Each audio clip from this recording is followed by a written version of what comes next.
So in today's video, we are working on a Google Pixel 9 Pro screen replacement. This is a fairly easy repair, and thankfully, you know me, I love easy repairs. What we're going to be doing is just simply swapping out this screen with a new one. We have a new screen right here. All the parts and tools that we use in our on the bench will be linked in the description down below. However, this specific screen will not. We have a source that we order from, and they're only for wholesalers. We will link something equivalent to it in the description below. It's not going to be as good. It is going to be an LCD screen, so if you don't have any other sources, this will make do. In this specific situation, this customer burnt their screen. According to them, it was a candle. So let's get started. We're going to be using a razor blade. We're going to just fit it right underneath any of the sides of the screen and just lift up. And these are very easy repairs, so I'm a big fan of them. Use a blue pick, has to be blue, and then we're just going to be cutting the adhesive underneath the frame.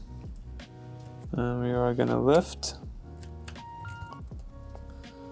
This is the old screen, and we're going to be swapping it out with a new screen. Get this opened.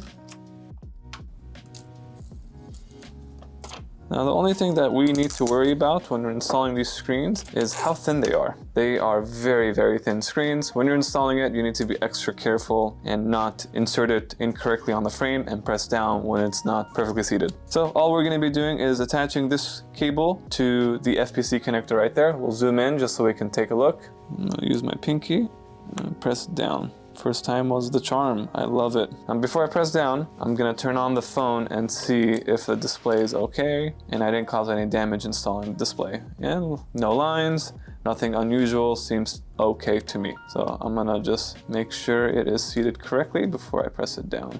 Easy peasy.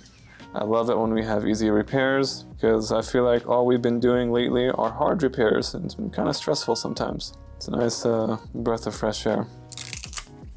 Fully responsive. That's it. Really, how long was this video? This video was 4 minutes and 16 seconds. It was a fairly easy repair. Very happy about it. If you guys have any questions or concerns, just let me know down below. Again, all the tools and parts are listed in the description below. If you have other repairs that you wanted us to do instead, feel free to mail it in. Our mail-in form is on our website. Again, down below. We'll see you guys on the next one. Peace.